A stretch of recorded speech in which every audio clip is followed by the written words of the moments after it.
That I'm going to miss. Thank you all.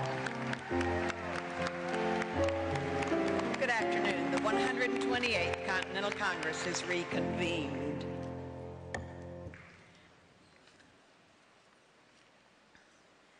The music prelude this morning was presented by Carolyn Goodman. Thank you, Carolyn.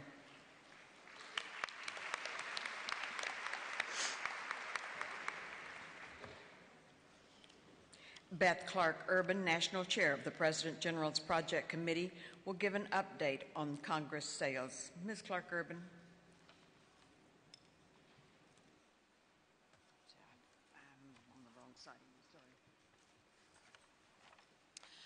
Madam President General, this final year of selling voices for the chance to win the Diamond Center Colonial Marker 14-karat gold pen closes today at 4 p.m. sharp at the President General's Project sales table at C Street Corridor.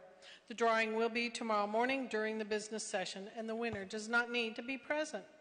The outstanding efforts of this committee, many volunteers, its vice chairs, who freely give their time through and their retail expertise of Virginia Lingelbach, corresponding Secretary General Carolee Walker, and all of the DAR store staff for making the irresistible Arrow merchandise available. This chair is thrilled to report mission accomplished. The Dillon merchandise is completely sold out.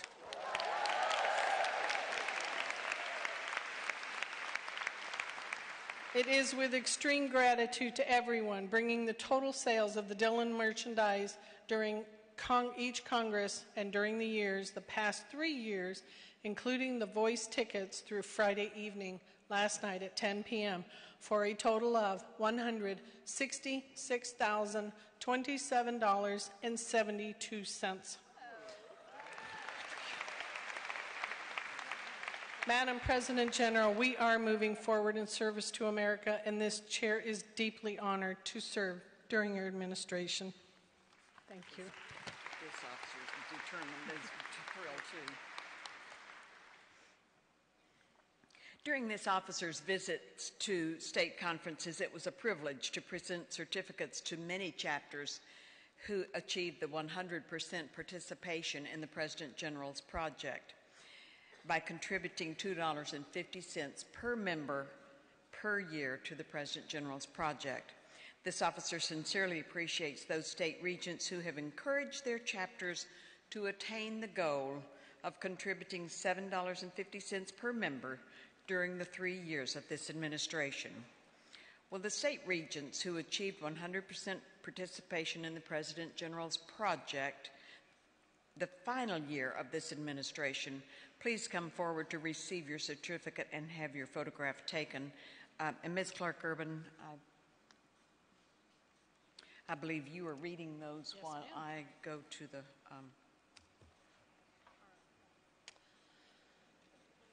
Tammy Clemens, Alabama State Regent.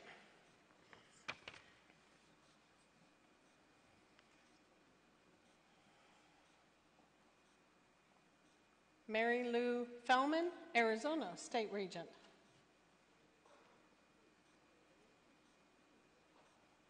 Adele Lancaster, California State Regent.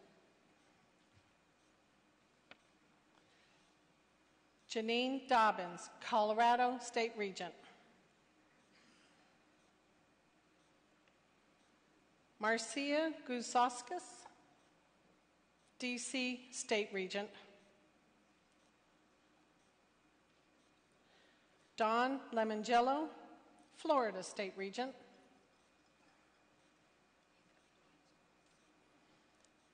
Melody Brown, Georgia State Regent.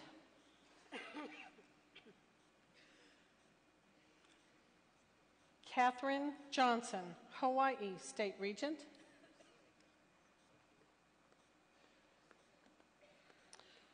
Marcia Huckey, Iowa State Regent.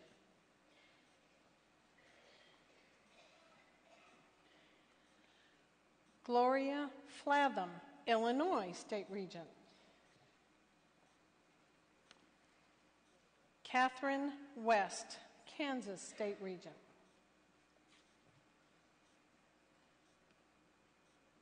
Zora Olson, Louisiana State Regent. Elizabeth Hotchkiss, Maine State Regent. Gina LaCroix, Michigan State Regent.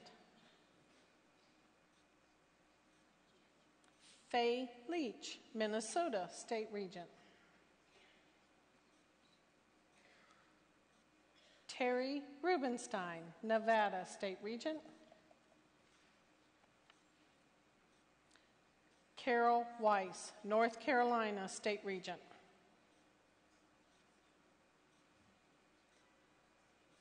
Enid Lynch, North Dakota State Regent. Rebecca Taylor, Oregon State Regent. Cynthia Sweeney, Pennsylvania State Regent. Rebecca Rogers, Virginia State Regent. Lanabeth Horgan, Washington State Regent. Judy Mason, Wisconsin State Regent.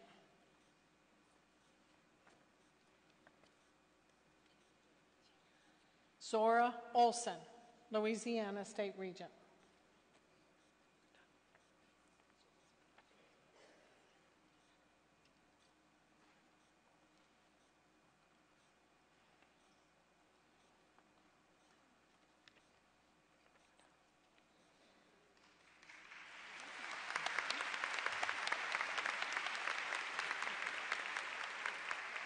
Thank you, Beth. There were 7 states that achieved 100% participation in the President General's project during the first and second year of this administration. They previously received a certificate, but I wanted to mention them as well. Alaska, Idaho, Maryland, Utah, Wyoming, France, and Mexico. It is a privilege to present the major benefactors to the President General's project who have given $1,250 or more to the President General's project since the last Continental Congress. These members and friends of NSDAR have embraced this project enthusiastically, and it's so gratifying to see such generous support. We all appreciate the assistance of the NSDAR Development Office in monitoring the progress of the President General's project, and for their stewardship as they assist this officer in thanking all of the donors for their generous support. Please greet our Director of Development, Sandra Pollock.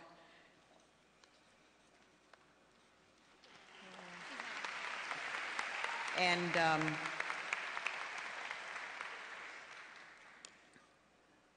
the President General's project has raised almost $5.3 million. Would you please congratulate yourselves on this remarkable accomplishment? At this time, Donna G. Cullen, National Chair of the Development Committee, who herself is a benefactor, will announce the benefactors. Ms. Cullen. Thank you.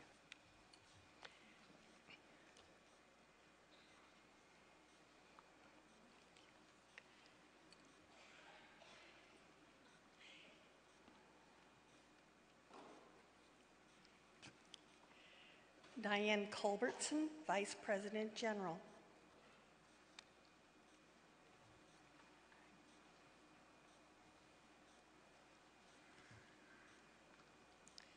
Nancy Folk, Vice President General.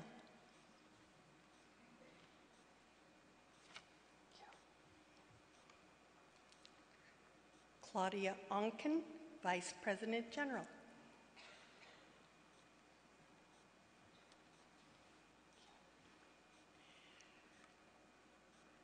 Donna Nash, Honorary State Regent, Missouri, past Vice President General, 2014-2017.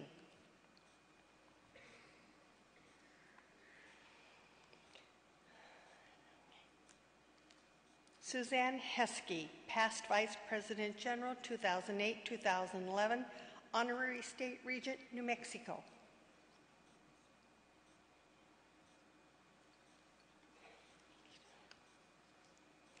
Cindy Toon, Honorary State Regent, Utah, 2010-2012, past Vice President General.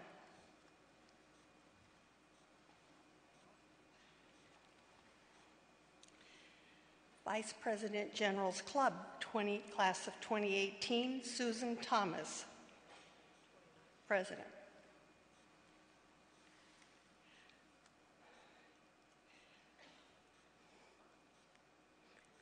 And Susan Thomas, Vice President General.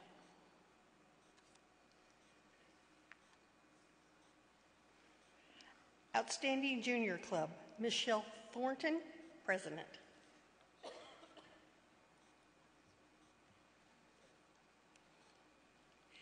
State Regents Club, Sharon K. Thorne-Salima, President.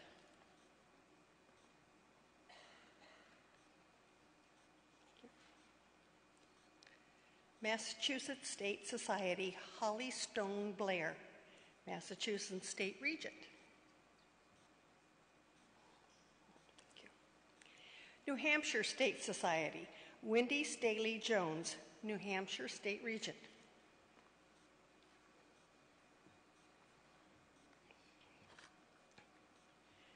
Texas State Society, Susan Tillman, Texas State Regent.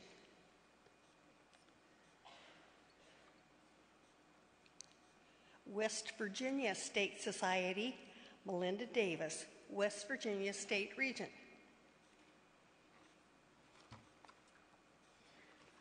Vermont State Society, Carol Patterson Schwenk, Vermont State Regent. Potomac Chapter Regents Club, Charla Rausch, Vice President, Potomac Regents Club. Emily Nelson Chapter, Jacqueline Leahy, Chapter Regent, Emily Nelson Chapter. Elizabeth Baker, Chapter Regent, Oconomowoc Chapter. Mahamwoc, I'm sorry. Carolyn Moody Beam, past Chapter Regent, Smoky Hill Trail.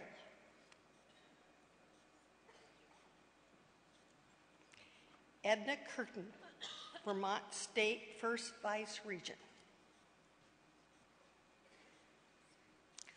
Lynette Faulkner, past State Librarian.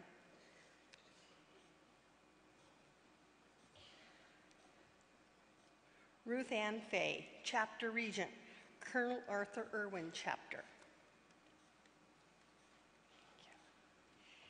Brenda Grinder, Honorary Chapter Regent, Watauga Chapter.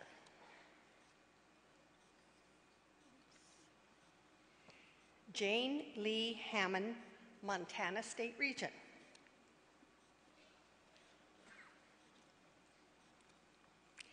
Alabama State Society, Tammy Clemens, Alabama State Regent.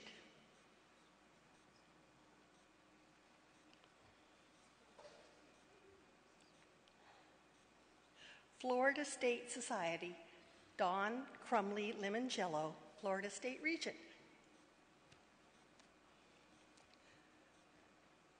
Georgia State Society, Melody Brown, Georgia State Regent.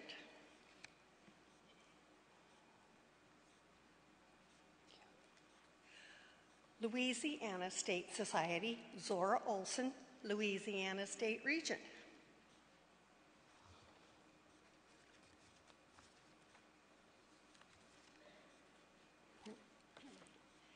Virginia Daughters of the American Revolution, State Society, Rebecca Rogers, Virginia State Regent. Nancy Hanna, past State Chaplain.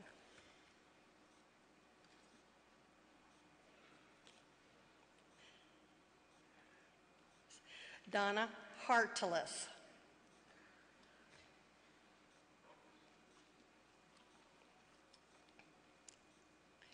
Jean Hayter, Organizing Regent, Colonel Benjamin Talmadge Chapter.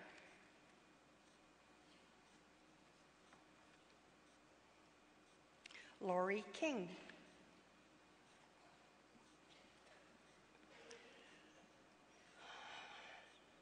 Monty Davis Moody, past Georgia State Curator. Adele Morris, National Chair, Educational Resources Committee. Carol Stakely.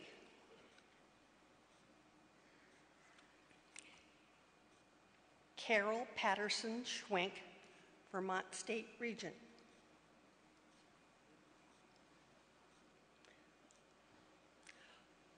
Lori Daltroff Triplett, Hills District Director, Mississippi.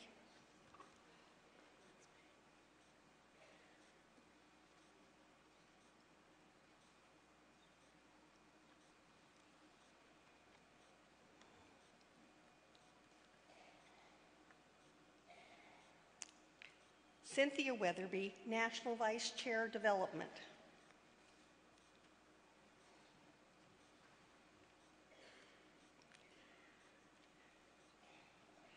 Nancy Dwetch, New York State Regent.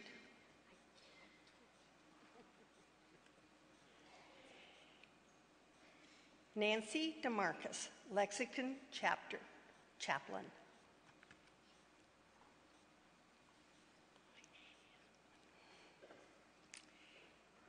Katie Hyman, America 250 Membership Task Force Regional Coordinator.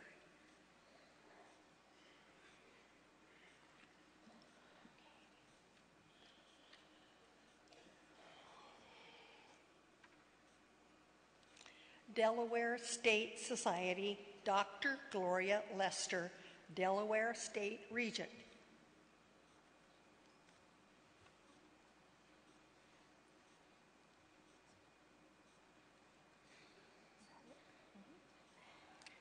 Thank you. Isn't that wonderful? Let's recognize them all, please. Thank you. Oops.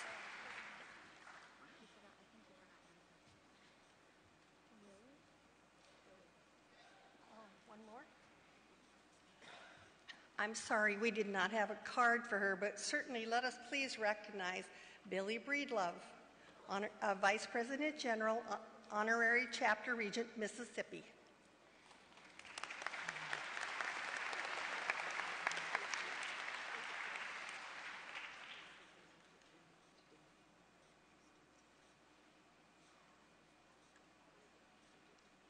Would you like them all to? You want them all to stand? Sure. Are they all still here? Would all benefactors for the Dillon administration like to stand, please? Thank you.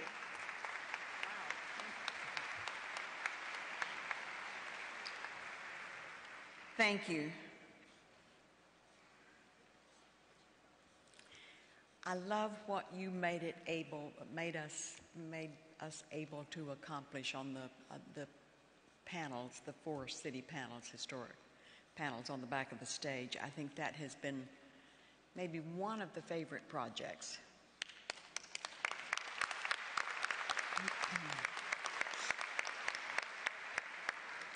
As many of you know, this is the 5-year anniversary, the 5-year anniversary of the Sustaining Supporter Program. Over that time, sustainers have contributed $5,716,000 through the program to support all of the 26 NSDAR funds. Please recognize this amazing accomplishment of ongoing support.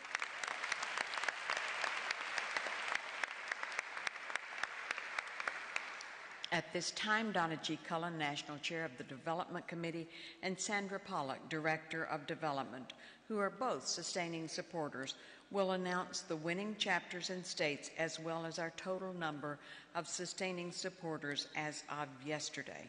Ms. Cullen and Ms. Pollock.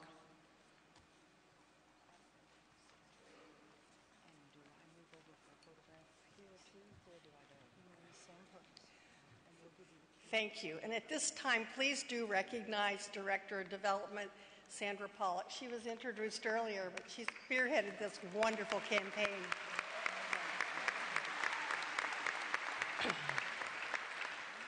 Thank you, Mrs. Dillon. The 5,000 year by five, once more, the 5,000 by year 5 challenge has been a wonderful opportunity to celebrate philanthropy throughout the organization. It is hard to imagine that our monthly giving program has been around for 5 years. Thank you for inspiring us to reach for the stars and work toward this very significant goal. We are excited to announce that there are 568 chapters with over 5% of their membership as active sustaining supporters, 32 of which are over 20%. We never anticipated such a significant number. In fact, the group is so large that we have chosen to recognize them in the handout that the pages will be distributing and on the projection screens throughout Congress. Without delay, let's get to our awards. Sandy? Thank you. Well, good afternoon, and thank you so very much, and thank you all for your enthusiasm. Please stand and be recognized when your states and chapters are presented. We are ready to start with our chapter awards, and we will be calling them forward to have a photo with Mrs. Dillon, and we will be calling them in reverse order of where they placed in their various categories. So let's start with our first award, chapters with the highest total dollar contributions per month.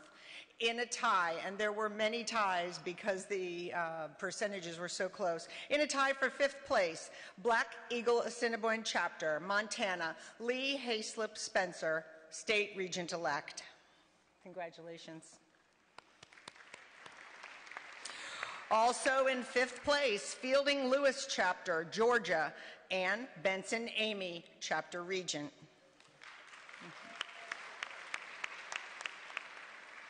In 4th place, Mary Ball Chapter, Washington, Pamela Davidson Gassman, Chapter Regent. In 3rd place, John Marshall Chapter, Kentucky, Susan Baker McDowell, Chapter Regent.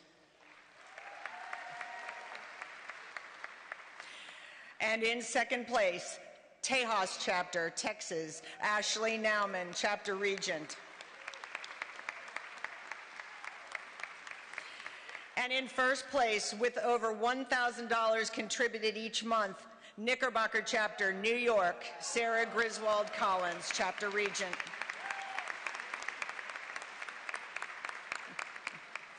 Thank you all.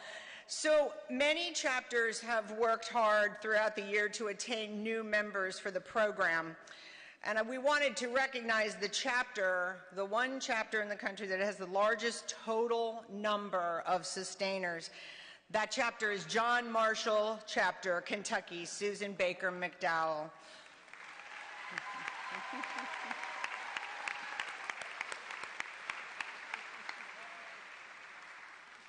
They have 58 total sustainers. Congratulations. Donna, do you have some states for us? Mm-hmm.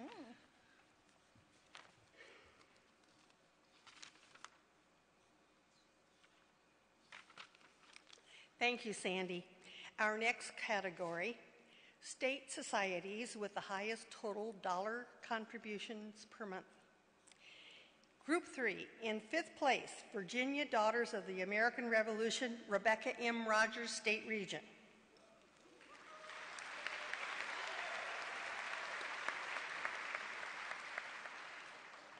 In 4th place, Georgia State Society, Melody Brown, State Regent, and Stephanie Rouhani, State Sustaining Champion.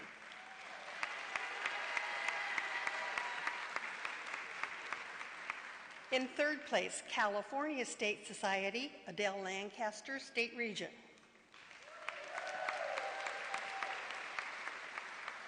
And in 2nd place, Florida State Society, Don Crumley Lemongello, State Regent.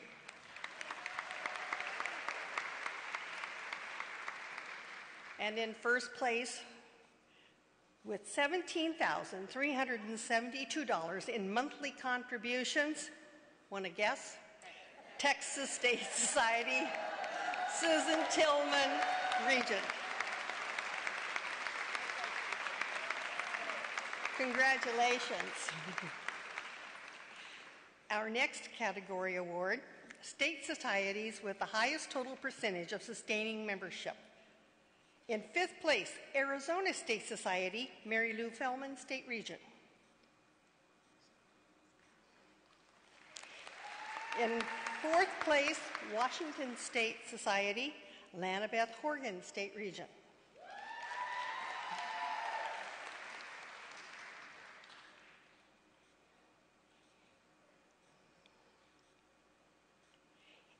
In 3rd place, District of Columbia State Society, Marcia Gazauskas, State Regent. In 2nd place, Utah State Society, Susan Holt, State Regent.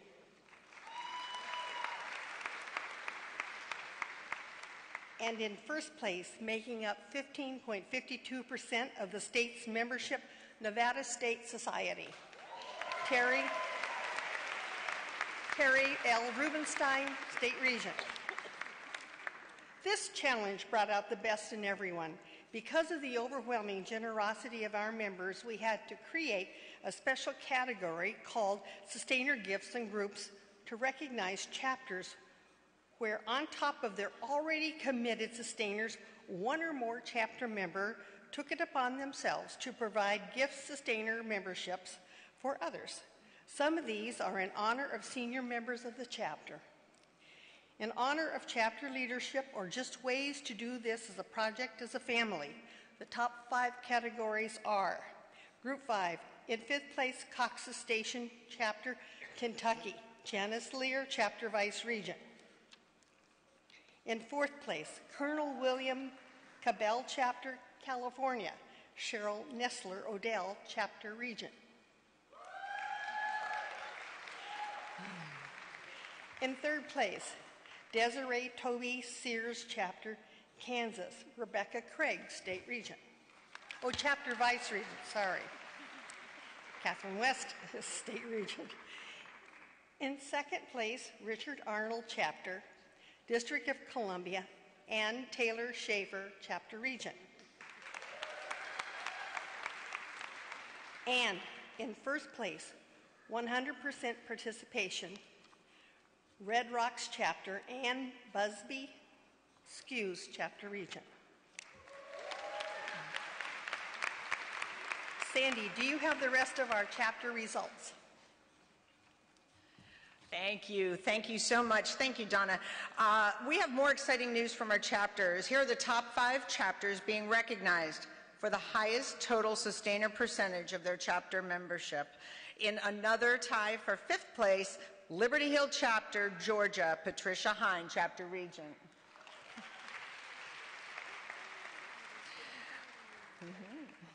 Also in 5th place, Corn Island Chapter, Kentucky, Carrie Arnold Bowman, Chapter Regent. In 4th place, Yellow Banks Chapter, Kentucky, Cynthia Davis Bigsby, Chapter Regent. Tied for 3rd place are Kennesaw Mountain, Georgia, Lorianne White, Chapter Regent. And Columbia Chapter, District of Columbia, Marcia Gazauskas, District of Columbia State Regent. In 2nd place, Vesuvius Furnace Chapter, North Carolina, Jennifer Young Baker, Chapter Regent. And in 1st place, with sustainers making up 94.12% of the chapter's membership, Helen J. Stewart, Chapter Nevada, Lisa Zellis, Chapter Regent.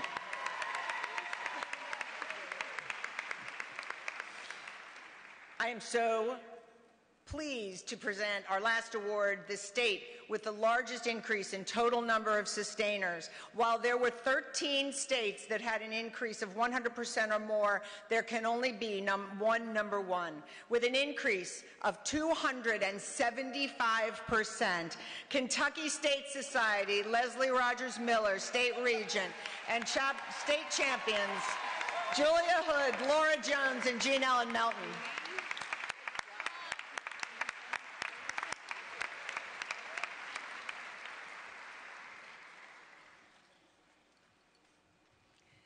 Congratulations, Kentucky State Society. I guess it really paid off when they started stalking Tom Adams with their cell phone. They really held their position. This concludes our Challenge Awards. Thank you, Mrs. Dillon, for your commitment to this program and for helping us to recognize our award winners. And congratulations to all of our award winners, and congratulations to everyone who made this challenge a success. When we originally set out to add more than 1,500 sustainers, it seemed like a daunting task, but we had every confidence that our daughters would rise to the challenge. Sandy, did we surpass the 5,000 sustainers? All right, well, I hope so. I hope so. Do you think we did? Yes, all right, let's go with it. Well, it certainly was a race to the finish, and we're so grateful for all of you. Thank you, Donna, thank you, the committee, and frankly, all of the folks in the states who really were such a support to the people in the office. It really was a great opportunity, and we are very, very fortunate. Your calls, your emails, your Facebook posts, your posters, your videos, which we had several, kept us going. And Mrs. Dillon, thank you so very much for your support and encouragement throughout this challenge. Now, you saw Cheryl Odell, Colonel William Cable Chapter, earlier in the awards. She kept motivating not only her California members, but also the staff with several videos throughout the challenge. So we've decided to use her video to help us tell us how we did. All right, let's go. How many? 5,000. I'm here with race car driver Tony Kanawha. Tony, how many members do we need? 5,000, but I would take 6 too. 5,000. Let's do 6. Thanks, ladies.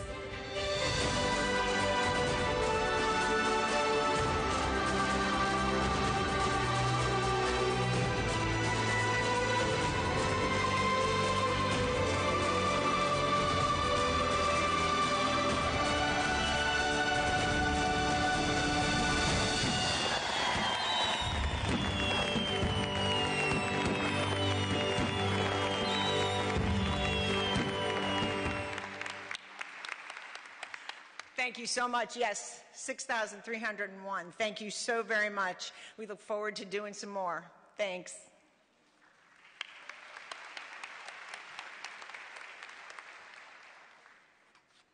Wow, that's pretty exciting. Thank you, Ms. Cullen and Ms. Pollack, the Development Committee, and especially the state regents and the state champions who made this remarkable achievement possible. We will now have the drawing for the 2019 Junior Doll and announce the Junior Basket winner. Jamie Birchfield, National Junior Membership Chair, will present the winning voices. And you're right there, back from the junior luncheon. How did you do that? Madam President General, thank you to the 902 daughters who joined us today for our final Exploring Junior Membership Junior Luncheon, where we honored our state outstanding juniors, our longtime service of pages, and the 47 states on our honor roll for state outstanding support for junior membership. We raised $12,500 through our Pick a Package fundraiser and distributed a record $315,000 to the DAR schools, our 2019 National Project Honor Flight, 102 classrooms through our Classroom Grant Award program, and the banquet hall at the National Society through our Friends of Junior Membership Endowment Fund disbursements. which brings our total to a record $777,347 during the Dillon administration.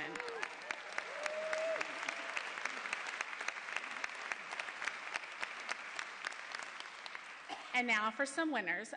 The winners of our division baskets are the North Central basket, Calia-Ricosi, Connecticut; the Southwestern basket, Carroll Webster, Texas; the East Central basket, Amy Nation, Georgia. If you would please stop by the junior shop in the hall, they will be happy to arrange shipping of your items.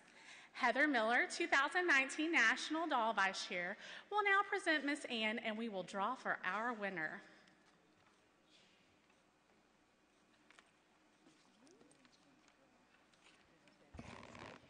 Thank you, Jamie. Madam President General, the countdown is over. Miss Ann has her passport in hand, and she is ready to disembark. I will ask an impartial person to draw the winning ticket. Mrs. Van Buren, would you please be so kind as to assist me?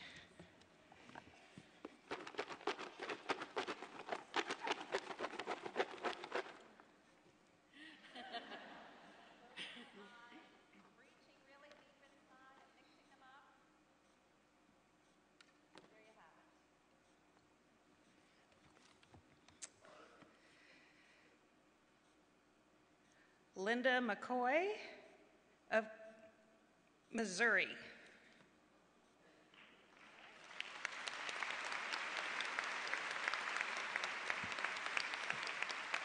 Please come to the Miss Ann table to collect Miss Ann. Thank you, Heather. Dr. Michelle McElroy, National Vice Chair for the 2020 Junior Doll, will introduce you to Miss Maggie.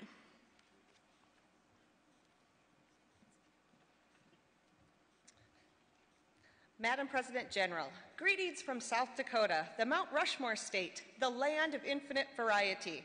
Miss Maggie Millette, the 2019-2020 Junior Doll, is being held by Madeline McElroy. Miss Maggie is based on the life of Margaret Wiley Millette, who was born in Indiana to a family that stressed education and learning. She met her future husband, Arthur Millette, during his time at her father's college. At the end of the Civil War, they united in marriage, and then Arthur's law career took the family from Indiana to Dakota Territory. Arthur was appointed the last Dakota Territory governor before being elected the first governor of South Dakota. Maggie Millette then became the First Lady of South Dakota. The Millettes used their positions to push for women's suffrage. Arthur included it in each version of the Constitution for South Dakota that he wrote. Maggie served as a leader in the Women's Relief Corps, which brought Anna Shaw, Susan B. Anthony, Emma DeVoe, and Matilda Gage to South Dakota. After 2 terms as governor, Arthur stepped down due to health issues. The family moved to Kansas, and unfortunately, Arthur passed away. Maggie continued her leadership roles in Kansas by joining the Oceanus-Hopkins DAR chapter. She was selected as a delegate for Continental Congress in 1917 and helped elect fellow Kansan Sarah Elizabeth Mitchell Guernsey to be President General. Mrs. Guernsey was instrumental in the construction of the administration building. Miss Maggie is a custom-made porcelain doll complete with detailed outfits that showcase the remarkable history Maggie witnessed during her life, starting at the Civil War through her time as the First Lady of South Dakota. They highlight her life as wife, mother, pioneer, and DAR member. The outfit we share with you today is based off the gown Maggie Millette wore to her husband's second inaugural ball. Her accessories include a bed and quilt, modeled after the originals located in the Millette House in Watertown. A home restored with funds provided by several DAR chapters. Miss Maggie welcomes all of you to visit her home. Maggie's legacy is one that we can all appreciate. She was a woman who not only cared for her family and helped her husband, but she was also a leader in her community. She successfully homesteaded land in South Dakota and demonstrated qualities that resonate today: resourcefulness, endurance, and ingenuity. As a daughter of the American Revolution, Miss Maggie invites all daughters to learn more about her and support the Helen Pouch Memorial Fund for our DAR-supported schools. She encourages you to visit her Facebook page and website. All state regents will now be presented ticket packets to kick off the 2019-2020 National Junior Doll, Miss Maggie Millette. Miss Maggie thanks you all for supporting this worthy project. Thank you, Madam President General.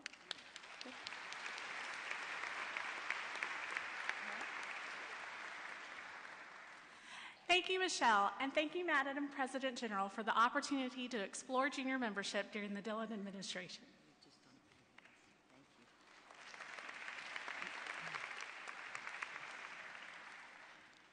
Thank you, Jamie, Heather, and Michelle. And now I would like to introduce Tracy Robinson, our DAR Director of Archives and History, who will be giving a fascinating presentation with highlights from her book, Ordinary Equality, DAR Members and the Road to Women's Suffrage, 1890-1920. The book and the Americana Room Collection exhibit are the beginning of our celebration of the centennial anniversary of the ratification of the 19th Amendment. Please be sure to visit the Americana Room exhibit and make sure to buy your own copy of Ordinary Equality.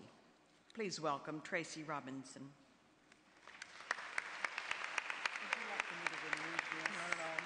Thank you very much. Thank you. Thank you, Mrs. Dillon. Good afternoon, everyone.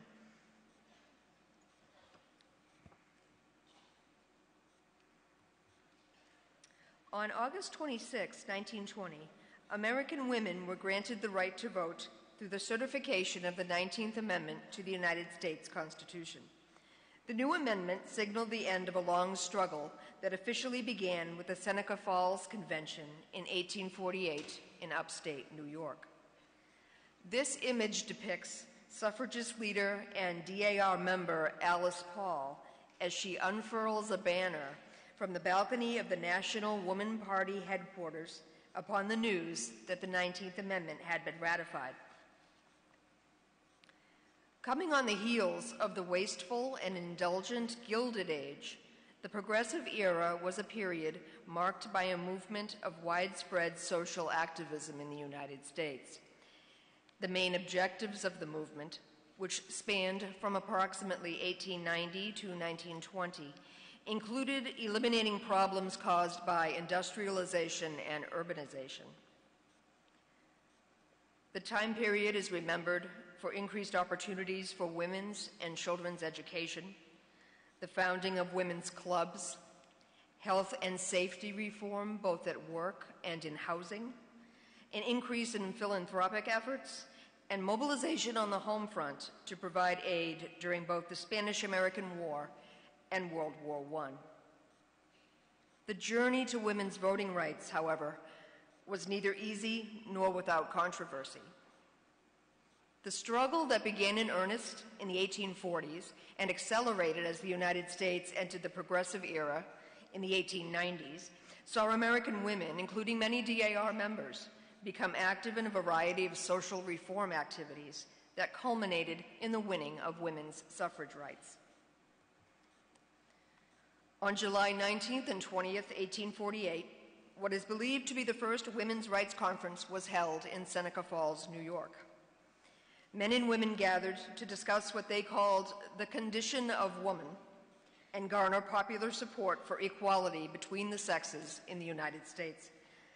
The meeting was organized by local women, along with reformer and women's rights advocate Elizabeth Cady Stanton. Chief among the accomplishments of the convention was the drafting and signing of the Declaration of Sentiments, authored primarily by Mrs. Stanton, who modeled it on the Declaration of Independence. The document held as self-evident that all men and women are created equal. This is a statue exhibit titled The First Wave. It is by sculptor Lloyd Lilly, and it features bronze statues of the organizers of the 1848 convention. The exhibit is located in the Visitor Center of the Women's Rights National Historical Park in Seneca Falls. Unfortunately, the outbreak of the Civil War in 1861 thoroughly interrupted any momentum the women's rights movement had achieved up to that time. The preservation of the Union, the fate of slavery in America, and a long, painful Reconstruction period took precedence before the women's rights movement was able to recommence in earnest during the later years of the 19th century. As America began to move into the progressive era, improvements in industrialization were beginning to bring change to American lives. As the production of clothing and food moved out of the home became less a center of labor activities during the day. Industrialization especially affected the lives of American housewives, whose role shifted from that of producer to that of consumer. As a result, some American women started spending more time away from home during the day. Some joined women's clubs and dedicated hours to reform activities, including the temperance movement, child labor concerns, and eventually the passing of laws to protect children, immigration assistance, and, of course, the women's suffrage movement. This is an image dated circa 1920 of the General Federation of Women's Clubs headquarters on N Street Northwest here in Washington, where the organization is still located today.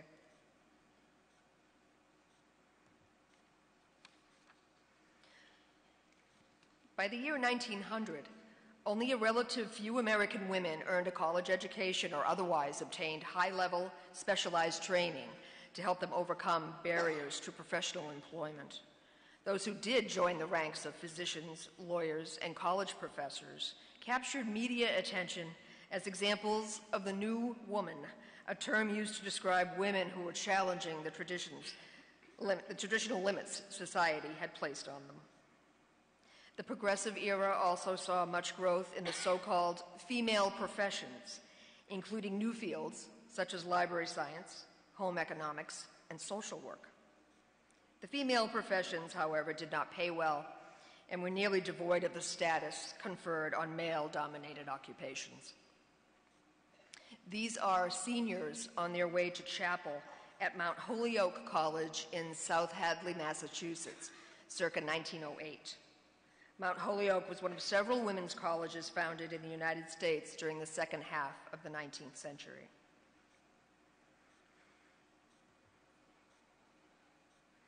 In 1863, DAR member Dr. Mary Edwards Walker became the first female U.S. Army surgeon. Dr. Walker was also an advocate for women's rights, health care, and dress reform, which was reflected by her typical outfit consisting of a man's suit and top hat. It was Dr. Walker's parents who instilled in her a belief in dressing for comfort and good health. She became infamous for adopting a clothing style meant for men. In 1871, she wrote, "The greatest sorrows from which women suffer today are those physical, moral, and mental ones that are caused by their unhygienic manner of dressing." She noticed that long skirts spread more dust and dirt than did trousers.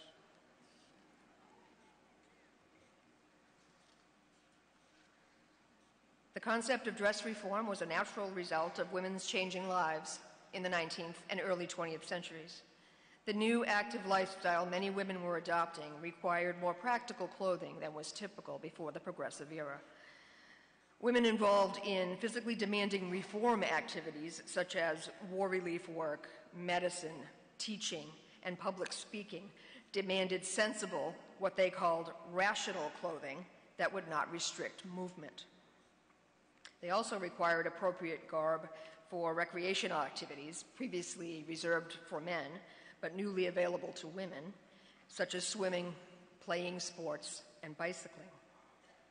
Health also became a concern as women and their physicians worried about corsets that were laced too tight. Women suffered everything from minor effects such as dizzy spells to very serious injuries, including damage to internal organs. America, unfortunately, paid a high price for industrial supremacy at the turn of the 20th century, as industrial accidents killed 35,000 workers each year and maimed 500,000 others. Only when 146 workers, mostly young women, died in a single fire, pictured here on March 25, 1911, at the Triangle Shirtwaist Factory in New York City, did the public demand change. This image is a little difficult to make out, but it is of police officers recording descriptions of the dead in their notebooks in the aftermath of the Triangle Fire. Many of the victims jumped to their death rather than burn, and the sidewalks around the factory were littered with bodies. The outcry following the Triangle Fire, coupled with a series of deadly mining disasters, led to the passage of a number of laws designed to increase factory safety standards and improve working conditions, especially for women and children. Together with workers' organizations and some employers' groups, reformers pressed state legislatures to enact mine and factory safety laws, new inspection requirements, and worker compensation legislation, which placed a larger share of the cost of accidents in the hands of employers. The Triangle Fire is still remembered as a watershed event in American labor history. Every year, members of the community gather to remember the victims of the tragedy, and an especially large vigil was held on the centennial anniversary of the fire, March 25th, 2011. During the Progressive Era, housing became an issue in large cities such as New York and Chicago. Although the housing patterns varied, the high price of land consistently contributed to urban congestion. In New York City, high rents forced as many as 400 people to crowd into tenements designed for 50 residents. Tenement overcrowding in New York's Lower East Side produced one of the highest mortality rates in the world. Thousands of people died from typhoid, diphtheria, and tuberculosis. To give you an idea of just how tightly together people were living at the time, the photo on the left, if you can make it out, is of a New York City tenement house yard with laundry hanging outside. This photo is circa 1900. The photograph on the right is of tenement residents in Brooklyn, New York, circa 1890.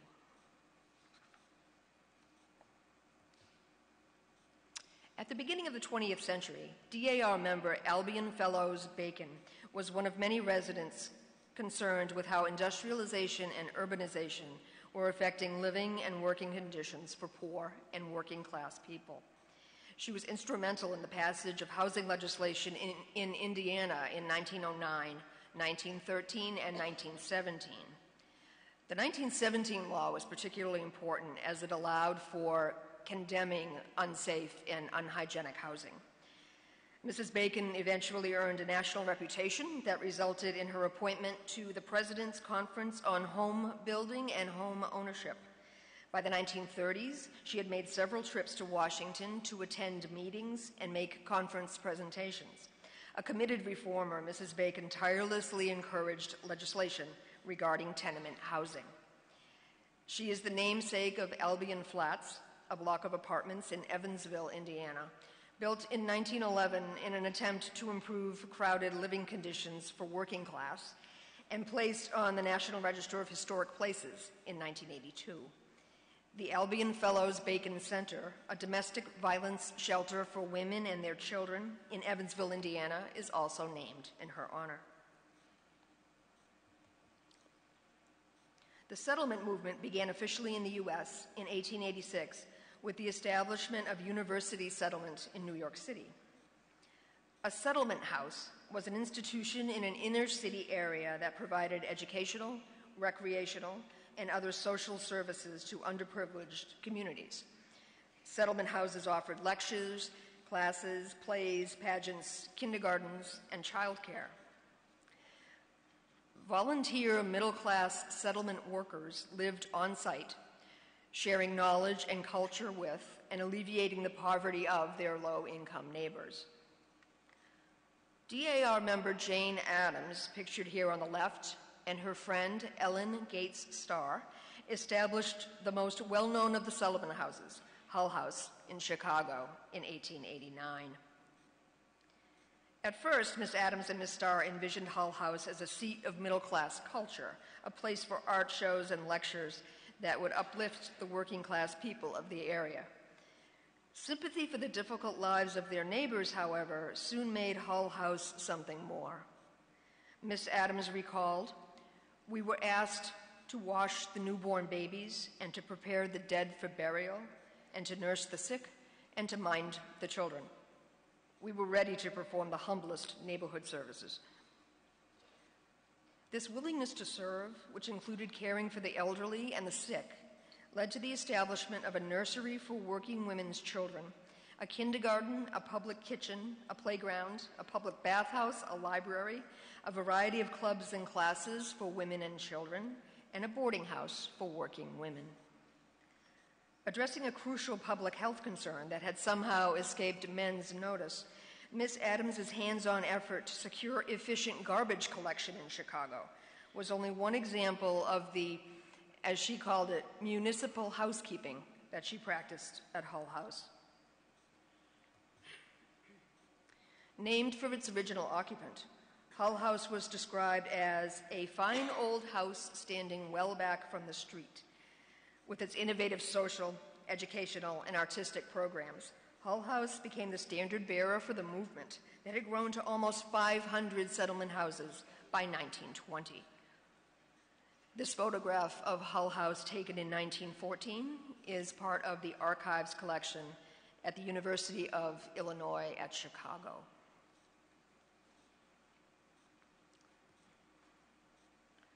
Offended or frightened by common assumptions regarding ill-mannered drunkards, some reformers embraced prohibition as a means of calming fears of social disorder by keeping poor or working-class men sober, self-disciplined, and on time for work. Social control was, of course, not the whole story of prohibition. Other, more compelling arguments against alcohol were voiced, particularly by small businesses and women. Small towns resented the incursion of bars franchised by national breweries, and wives who were economically dependent on their husbands needed sober and nonviolent breadwinners. This photograph depicts the New York City Deputy Police Commissioner watching agents pour liquor into the sewer following a raid during the height of Prohibition, circa 1930.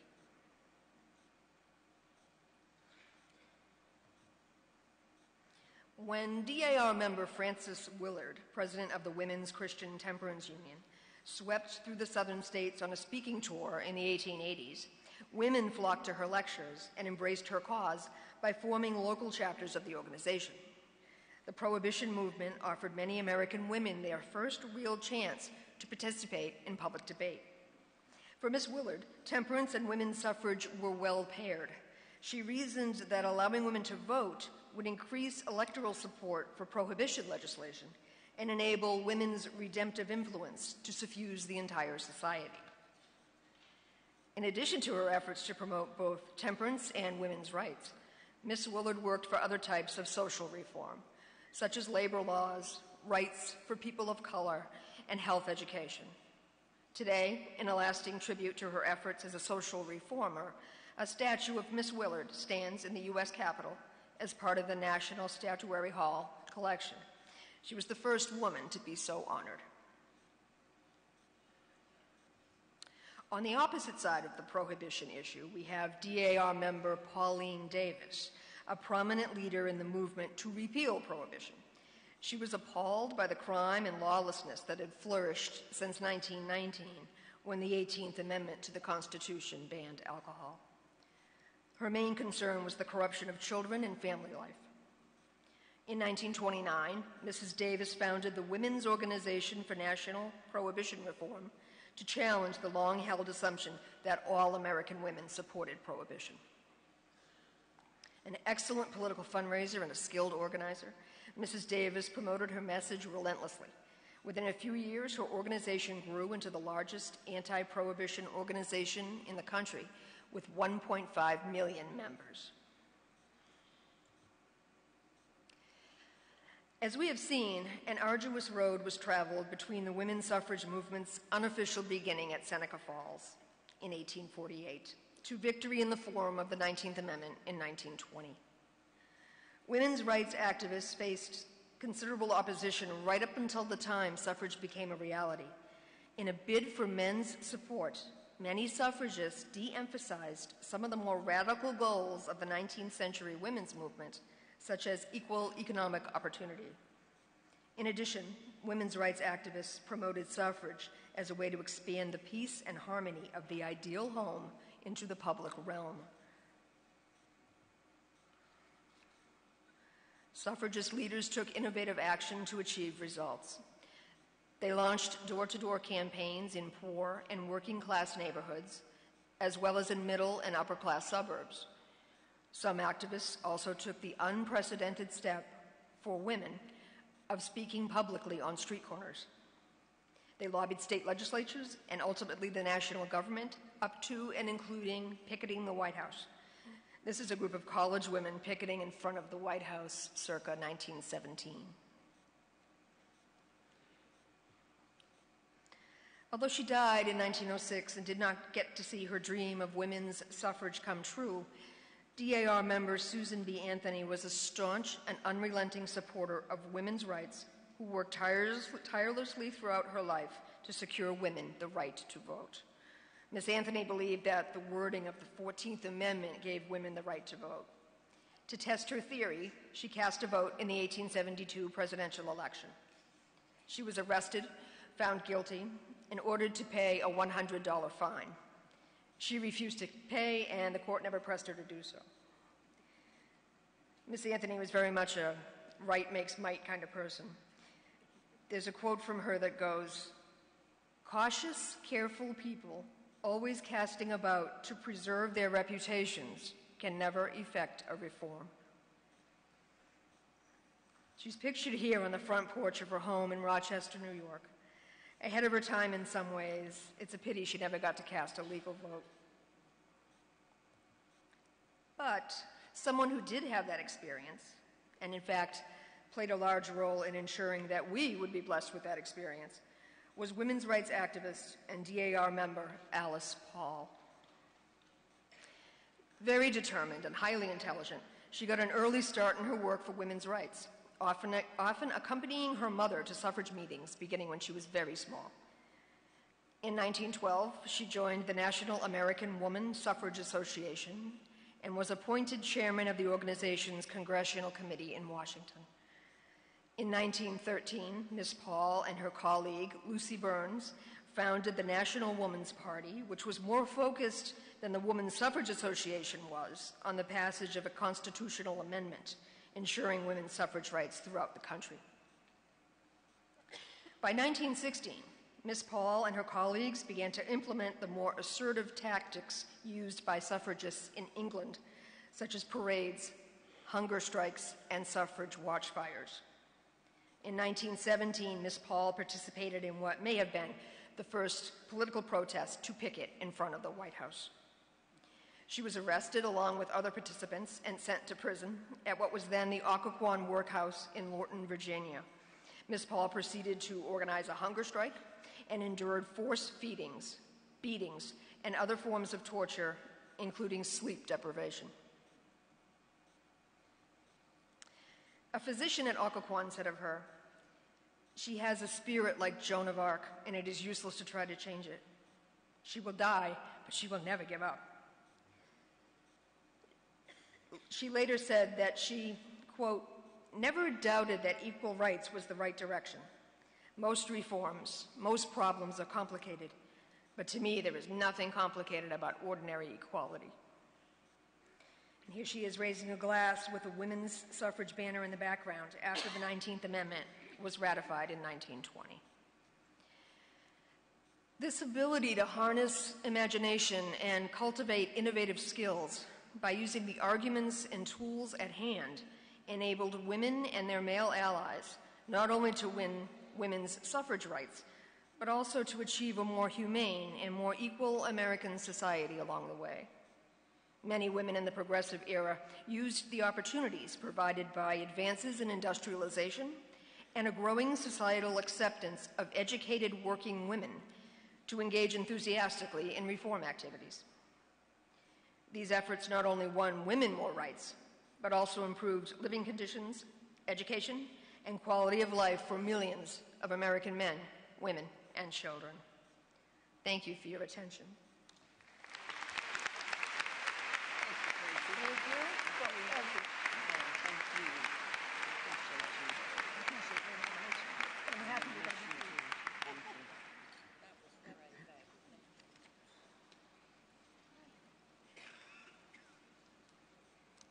Thank you for that insightful presentation, Tracy.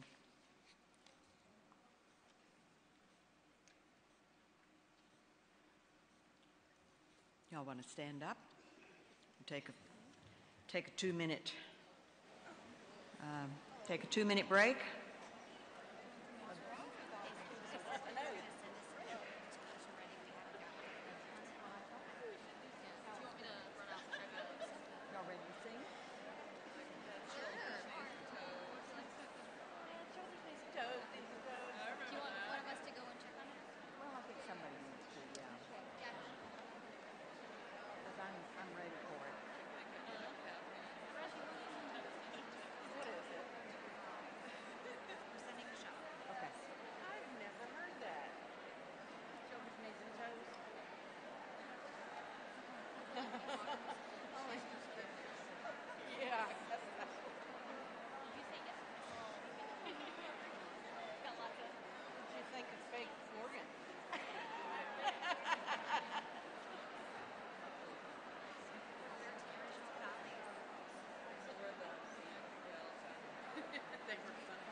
Now you really want to sing it. I wonder if everybody knows.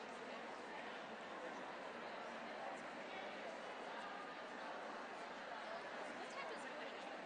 2. Is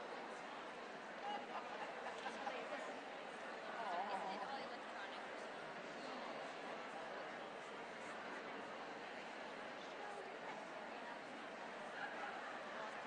Mexican cheese sauce.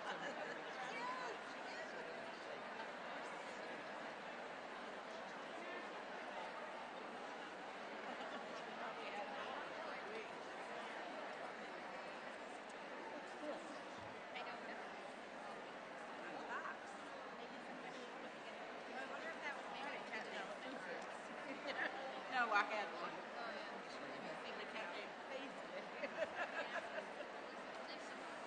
Paisley had her lemon. Just to remind you, after the session, we've arranged that page photo of the committee. I talked to Vicki about it at lunch. Okay, good. I just wanted to make sure it's Good. Yeah, we got it. Thank you. And my mother.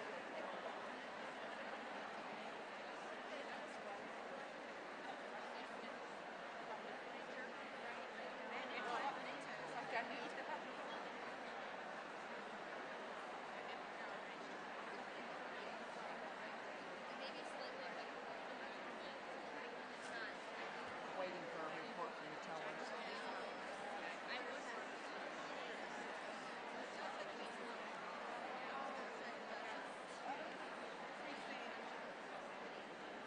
My pages are ready to start singing.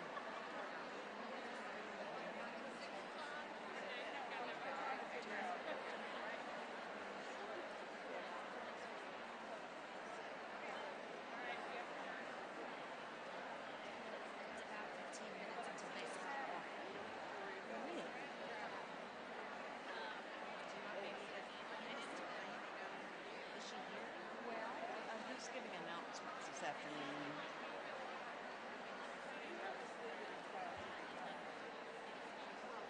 you want to go see if she's in the reception? Yeah, we could do the announcements.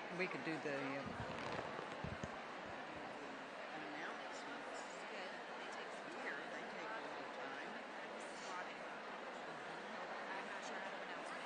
Well, we can flag them off. Flag them off either one.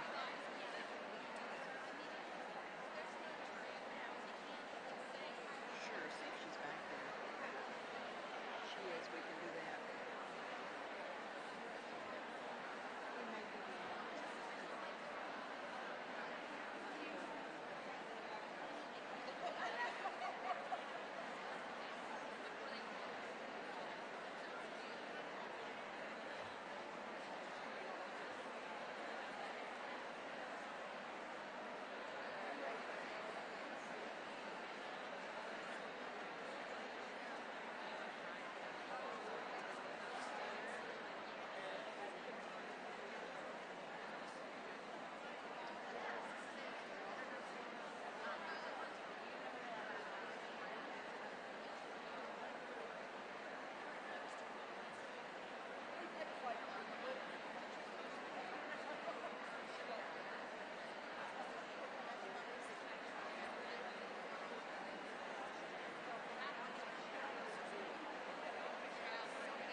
As you might have guessed, we were ready for the tellers before the tellers were ready for us. So I have invited Ms. Wagenbach to do her announcements early. I think there are still a few of the executive officers that are not in their places. So we'll wait just a few minutes, bring Ms. Wagenbach forward, and by that time I hope that the tellers will be ready.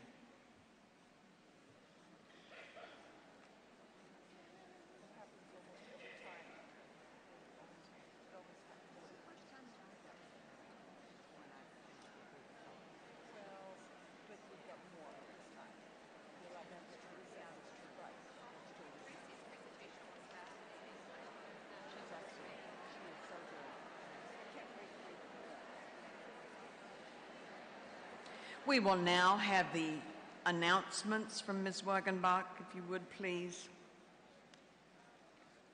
Candy? Thank you, President General. Thank you for being so flexible. Good afternoon, everybody. Good afternoon. It's so nice to see so many people. You know, I've been thinking, all of us that get to these business meetings, get there on time and stay to the very end, I think there should be an insignia pin for us.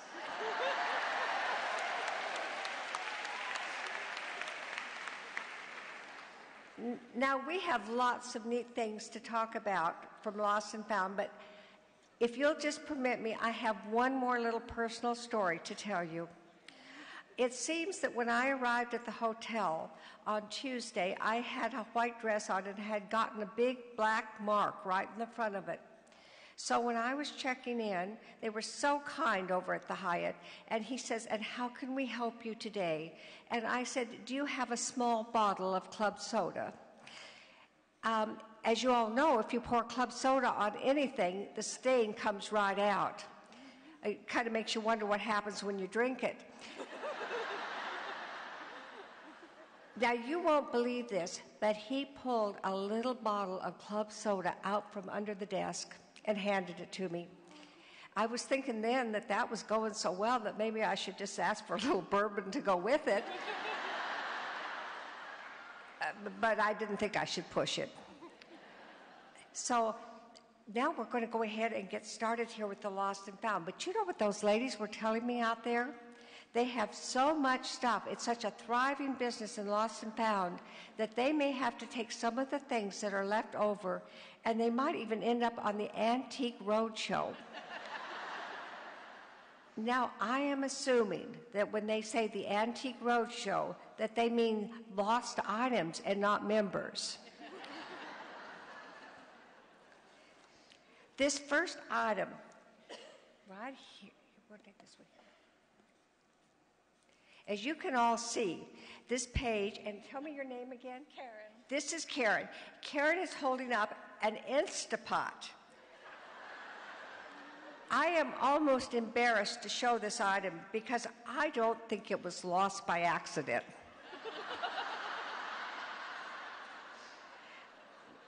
You know, this was purchased by some daughter who was told by another daughter that it would change her life. You know, and I think this poor little thing never made it out of the box, but it does look like she dusted it regularly. So if you two think an Instapot will change your life, you can just go to Lost and Found and pick it up. But I do want to tell you, if it's still here next year, we'll have them send out a special announcement when it gets ready for the next Continental Congress, suggesting you bring an extra carrot or potato or small pot roast. And we'll just put them in this little thing and see if indeed we have an instant meal, because we know as DAR members we don't have a lot of time. Now, I have one more item. This little bag here, and I'm going to let our page open up. When I first found it, I was worried. I thought this is probably their credit cards, this is their wallet, everything that they need. But when we opened it up, and I'll let the page do it for us, it just seemed that all that was in there were small bottles of liquor.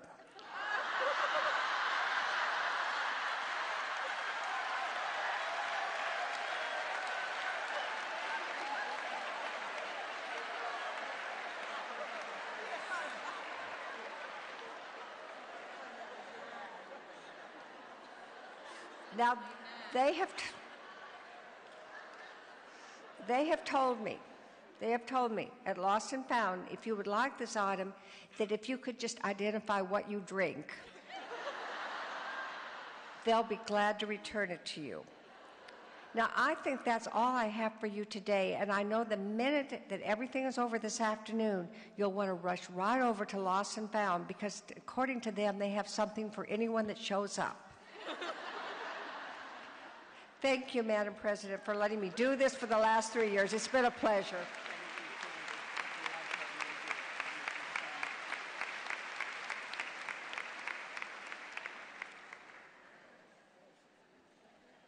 When I was state regent, Candy Wagenbach was my state conference chair. And she did a wonderful job.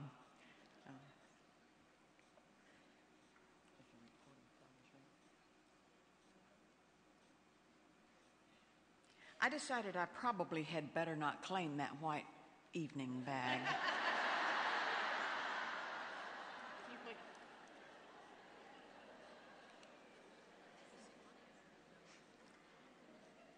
And I suggested that Mrs. Van Buren sing for us, and she said that she had already sung on the stage of Constitution Hall, so she declined. She said she could take requests.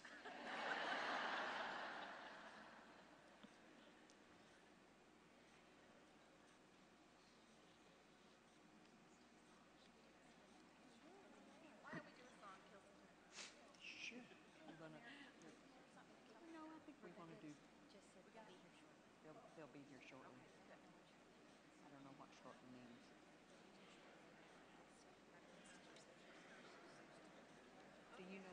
Nifty United States? Do you know 50 Nifty United States? My repertoire is limited to stuff. Okay. So there's 4 of us. Does anyone know 50 Nifty United States? Go ahead. Melissa can do it. The outstanding junior. All right, we're going to do it.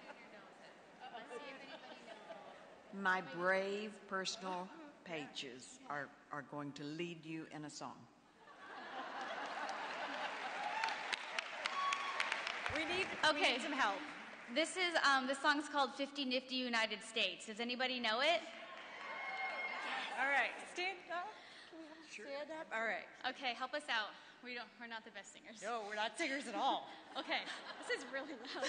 Okay, ready? 1, 2, 50 nifty United States from the 13 original colonies.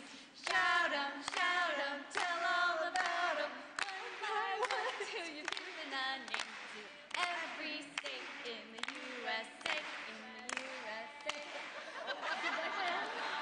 Alabama, Alaska, Arizona, Arkansas, California, Colorado, Connecticut, Delaware, Florida, Georgia, Hawaii, Idaho, Illinois, Indiana, Iowa, Kansas, Kentucky, Louisiana, Maine, Maryland, Massachusetts, Michigan, Minnesota, Mississippi, Missouri, Montana, Nebraska, Nevada, New Hampshire, New Jersey, New Mexico, New York, North Carolina, North Dakota, Ohio, Oklahoma, Oregon, Pennsylvania, Rhode Island, South Carolina, South Dakota, Tennessee, Texas, Utah, Vermont, Virginia, Washington, West Virginia, Wisconsin, Wyoming.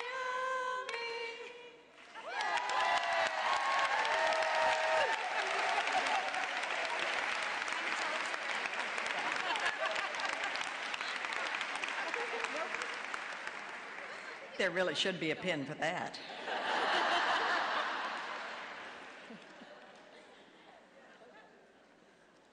Is the processional ready?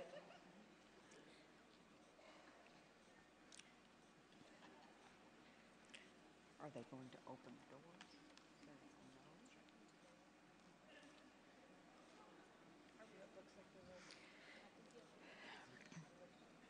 We have received word that the report of the tellers is ready to be presented. The doors will be opened briefly while the tellers are escorted into the hall. Please hold your applause until after the names of the newly elected executive officers, vice presidents general, and honorary vice president general have been announced by the president general. Do not applaud as they enter the room, and do not applaud as they are announced. Page 73 of your program provides a place to record the election results. Will Susan Cameron, National Chair of the Tellers Committee, please come to the platform? Ms. Cameron.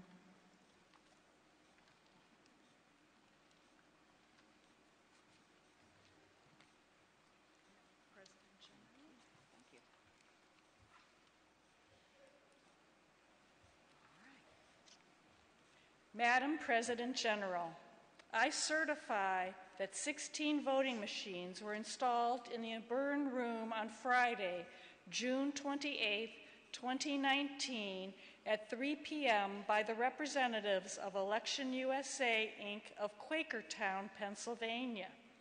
The machines were examined by the representatives of Elections USA, Inc., the members of the Tellers Committee, and this chair before the room was locked for the night at 4:55 p.m. At 6:32 a.m. this morning, the O'Byrne room was unlocked and the voting machines examined to validate a zero count by the same company representatives, 23 personal tellers, the vice chair and members of the Tellers Committee, the chair of the Credentials Committee, and this chair. Instructions were provided to all tellers on the voting procedure and the use of the voting machines. The polls opened at 8 a.m. and were closed at 2 p.m., and the last voter exited the voting room at 2:09. Madam President General, as the chair of the Tellers Committee, I have the honor of presenting the following report. Total number ballots cast, 2,335. Total number of valid ballots, 2,335. Necessary for election, 1,068.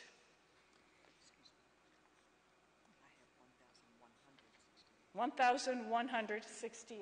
Yes, excuse me. Very good.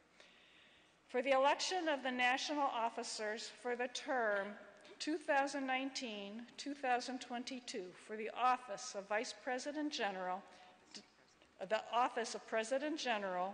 Denise Doring Van Buren, New York, received 2,191 votes. For the office of First Vice President General, Pamela Rouse Wright, Texas, received 2,160 votes. For the office of Chaplain General, Pamela Peterson Bork, Illinois, received 2,104 votes. For the office of Recording Secretary General, Peggy Carney Troxel, North Carolina, received 2,139 votes. For the office of Corresponding Secretary General, Catherine Walker West, Kansas, received 2,126 votes. For the office of Organizing Secretary General, Virginia Sebastian Storage, Virginia, received 2,102 votes. For the office of Treasurer General, Dawn Crumley Lemongello, Florida, received 2,125 votes. For the office of Registrar General, Pat Miller McFall, Oklahoma, received 2,098 votes. For the office of Historian General, Laura McCrillis Kessler, New Hampshire, received 2,121 votes. For the office of Librarian General, Cynthia Brown Sweeney, Pennsylvania, received 2,117 votes. For the office of Curator General, Janet Looney Whittington, Mississippi, received 2,109 votes. For the office of Reporter General, Cynthia Moody Parnell, Oregon, received 2,108 votes.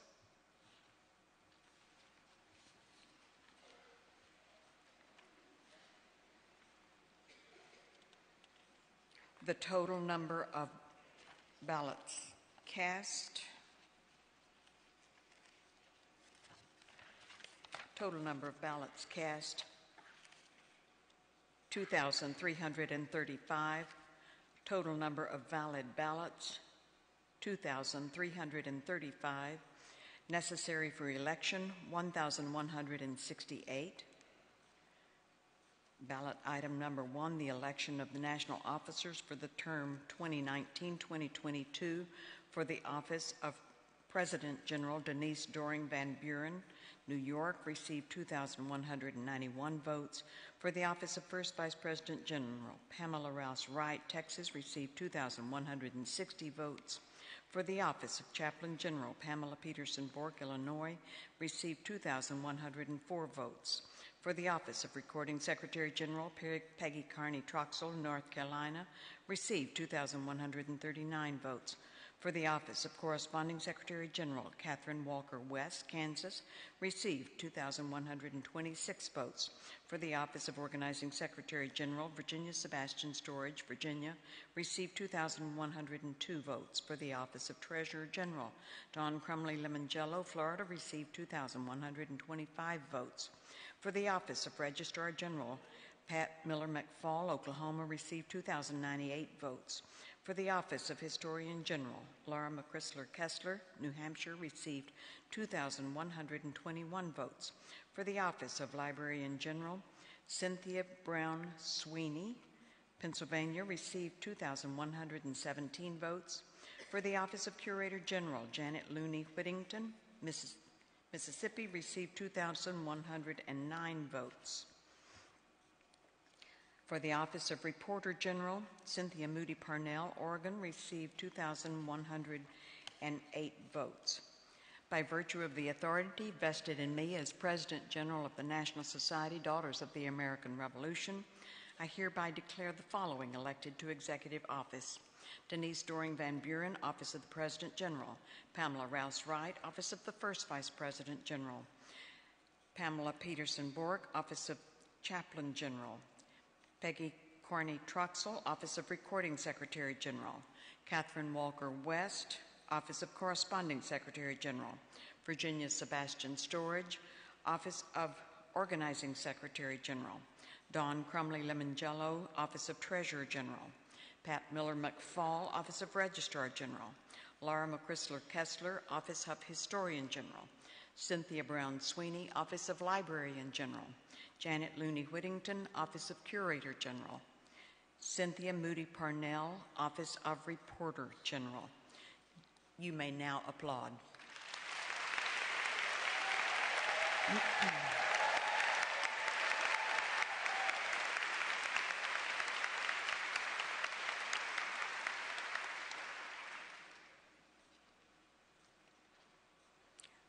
Mrs. Cameron will continue.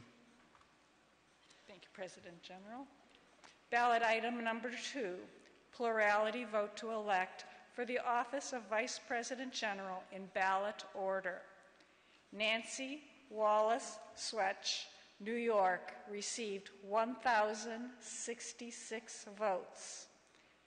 Nancy Sherm Wright, Ohio, received 1,515 votes.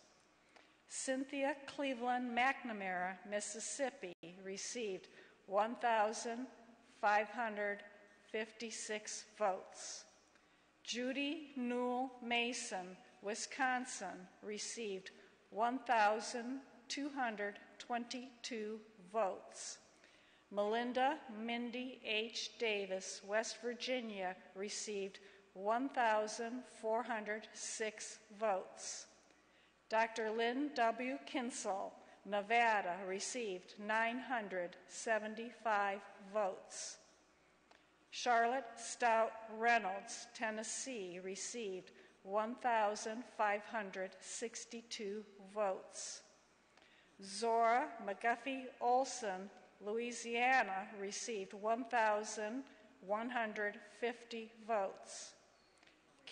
1,150? Okay, good. Carol Peterson Schwank, Vermont, received 1,293 votes. In order of the votes received, Charlotte Stout Reynolds, Tennessee, received 1,562 votes.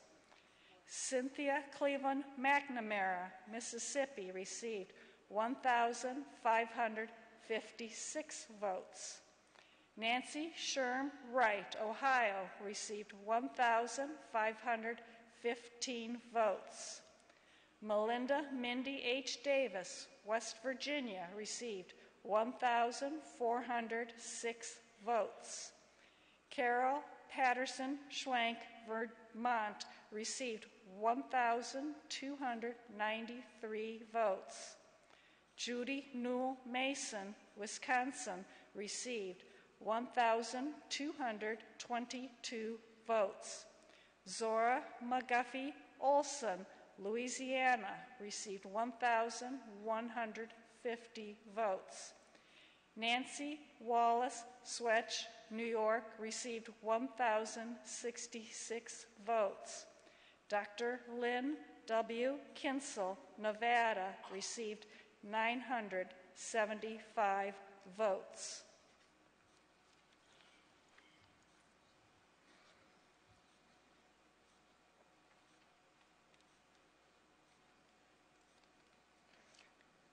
repeat the number of votes cast? That would be a call for. She's the order that they want. Okay.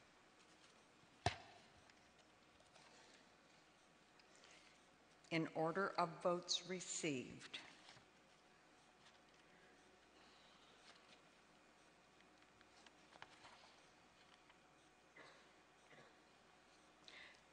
Charlotte Stout Reynolds, Tennessee, received 1,562 votes.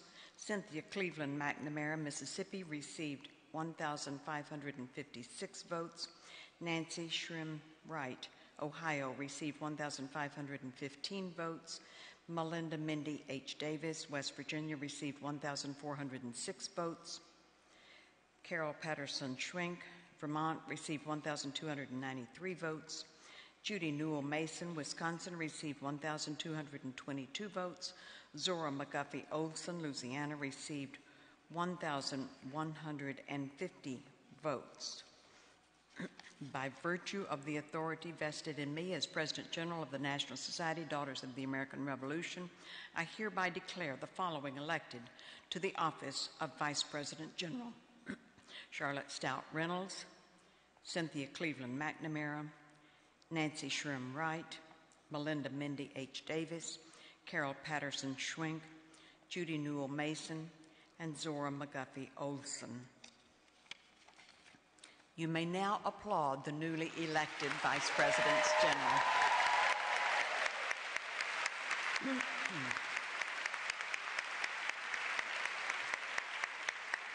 Ms. Cameron, please continue. Madam President General, ballot item number 3, plurality vote to elect for honorary Vice President General. One position is available. For the office of Honorary Vice President General in ballot order, Bonnie Scales, Glasgow, South Carolina, received 987 votes. Mary Bannister Fritsch, Kansas, received 1,248 votes. In order of votes received, Mary Bannister Fritsch, Kansas, 1,248 votes. Bonnie Scales, Glasgow, South Carolina, received 987 votes.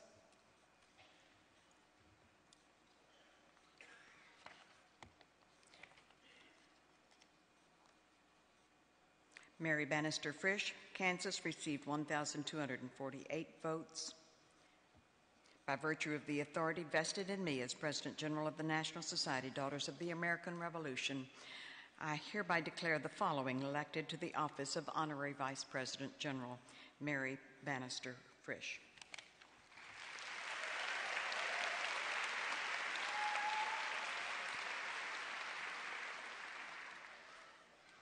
Ms. Cameron.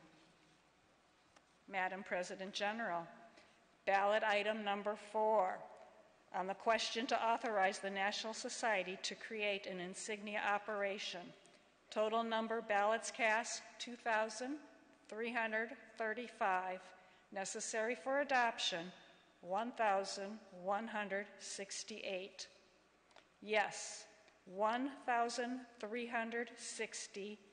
No, 956.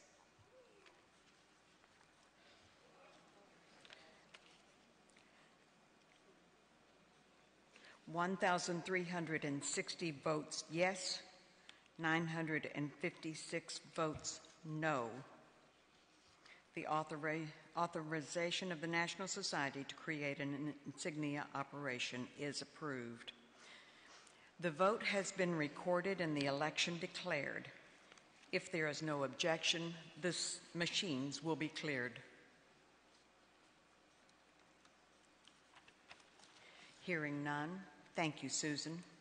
And thank you to all of the members of your committee. Appreciation is expressed also to credentials, registration line, and the seating committees, as well as to the pages who assisted with this voting process. Thank you. Thank you for the appointment.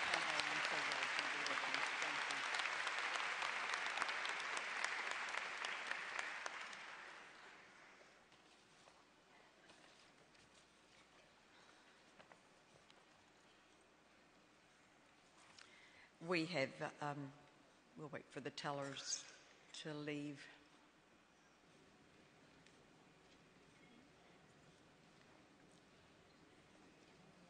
We have had the announcements, and unless you'd like to hear them all again. Candy can be pretty entertaining.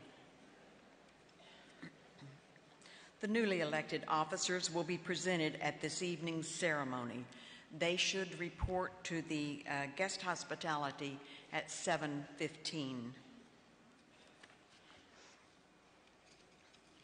We look forward to seeing you this evening for National Defense Night, and the music this afternoon again was presented by Carolyn Goodman. Thank you, Carolyn.